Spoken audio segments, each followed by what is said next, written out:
Welcome to our channel. Today we how to register for Shopify payments, full guide step by step clearly. To begin, navigate to the Shopify website and log into your account. Once logged in, click on the settings option located at the bottom left corner of the dashboard. In the settings menu, select payments to access payment provider options. Scroll down to the section labeled Shopify payments and click on activate Shopify payments. Next, you will be prompted to fill out information about your business. Provide your business details, including your legal business name and address. Ensure that you enter your tax information, including your employer identification number, if applicable. Afterward, you will need to fill out your bank account details for payouts. Input your account number and routing number accurately to ensure smooth transactions. If you're located in a country where Shopify payments is available, follow the prompts to complete additional requirements. Review Shopify's terms and conditions carefully before proceeding. Once you agree to the terms, click on Complete Setup to finalize your registration. Finally, confirm that your Shopify payments account has been activated by returning to the Payments section in your settings. This completes the registration process for Shopify payments.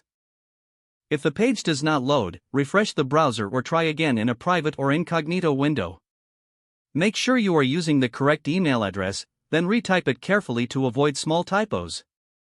If your password is not accepted, use the reset option and create a new strong password you can remember.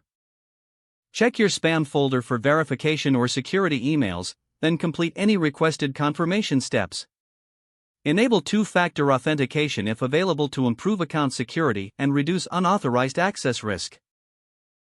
After signing in, review your profile details so your contact information and settings are accurate and current.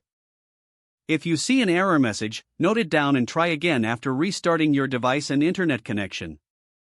Log out when you finish, especially on shared devices, to keep your account and payment information secure. If the page does not load, refresh the browser or try again in a private or incognito window. Make sure you are using the correct email address, then retype it carefully to avoid small typos. If your password is not accepted, use the reset option and create a new strong password you can remember. Check your spam folder for verification or security emails, then complete any requested confirmation steps. Enable two-factor authentication if available to improve account security and reduce unauthorized access risk. After signing in, review your profile details so your contact information and settings are accurate and current. If you see an error message, note it down and try again after restarting your device and internet connection. Don't forget to like this video and subscribe to our channel for more step-by-step tech guides.